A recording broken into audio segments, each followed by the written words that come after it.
Alright, Brent Porcio, TopVelocity.net, doing a video analysis here of Austin. We'll pair him up with Sal, Japanese pitcher.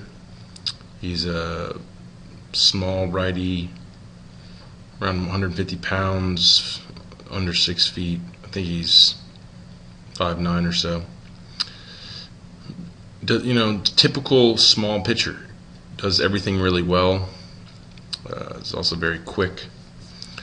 So it was just, Austin's a similar, build as well. Maybe even, he's a little bit heavier, but very close. So Austin too is very quick down the mound. But what you need to learn here, Austin, is just notice how Sal times his movements and how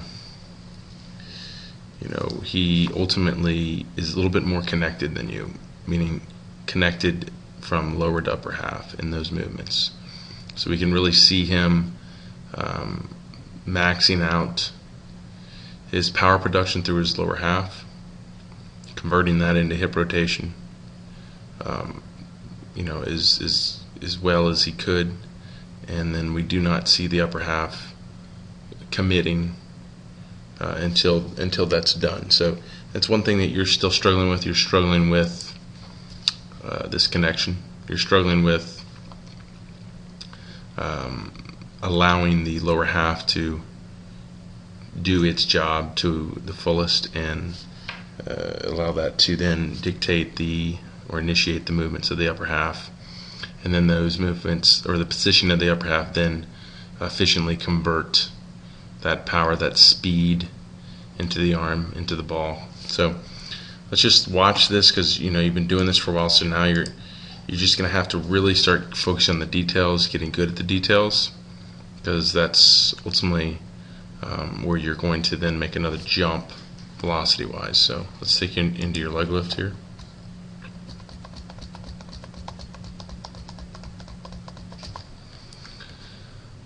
Take a Sal here into his leg lift.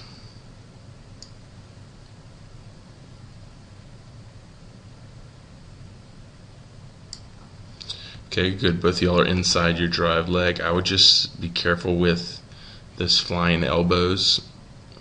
Just stay relaxed. If we're going to ultimately have a better reaction in our upper halves, the front foot strike, where that upper body is staying relaxed, getting into position, then not being too aggressive or too tense in the upper body initially is going to be important. So sometimes when you get your elbows out like that, you tend to be a little bit too tense, a little too tight up there, a little too aggressive, and you don't get that good reaction, front foot strike, that good conversion. Okay, so I would chill those out. Notice here Sal is very relaxed into his leg lift. So let's take you into your load. So you're moving hard out of your leg lift, really leading well with your front hip. Your leg lift is moving a little fast. Working on that lift leg reaction that I talk about a lot. Notice how Sal, as he comes up and he's rotating at the same time. But notice when he starts his movement to the plate, he even goes into that front leg extension. He really tries to stall that leg out so it doesn't take off too quickly. You lift up. Maybe, not bad with that initial move. You're just not, and you're even going into extension, and it slows it down a little bit. You just need to just kind of let it, kind of hold there a little bit longer.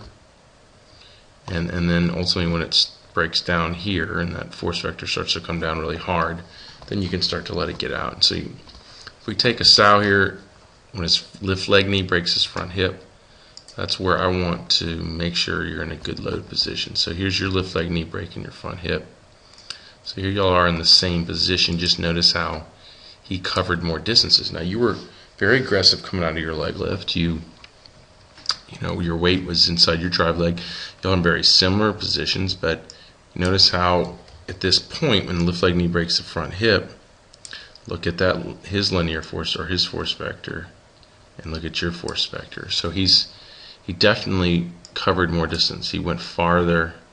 I think it's because coming out of that leg lift, somewhere right in here, he kind of stalled that lift leg out and gave him some extra time to take that hip farther down the mound. So when that lift leg knee broke out, he was farther down the mound than you. So that force vector was linear. So you notice here too, he's still closed on his front leg. You're throwing yours open. Okay, so notice even as he reaches out, as the drive leg moves into extension, he reaches out and starts to rotate it slightly, but he keeps it pretty tightly wound or closed off, and doesn't fly as open as early as you. So you're flying open and reaching out. Notice your back knee is then, you're moving into some extension, but we don't really see much of a leg drive. We see maybe a little bit. And then notice this here. When you see your ankle coming off the rubber and it's not extending for that initial drag, then it's being pulled off the rubber. So you came down hard out of your lift leg, or through your hips. Your lift leg got out a little early, and then when it flew open early and reached out, your drive leg was too late to react to drive through.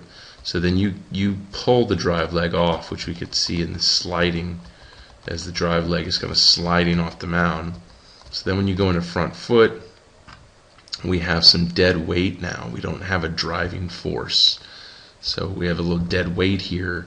And so that lift leg isn't, or that back hip has got a little weight pulling it back instead of a force driving it forward. So you hit it front foot, you stabilize next frame, and your shoulders and your hips are moving together. So this arm, when it cocked here, you weren't even fully down. That's when you're down and you're stable. Watch here, watch his Sal. Okay, so his lift leg is definitely under control, not reaching out, not pulling the drive leg off. We see that leg drive really starting to accelerate that momentum. We see the ankle kicking through just before the front foot lands. We see when the front leg stabilizes, the arm cocks. So notice here, when he's going into front foot, his arm isn't even up. When you're going into front foot here, your arm is already cocked. So your arm here, where your arm is here, is where his arm is, and his foot is just touching down.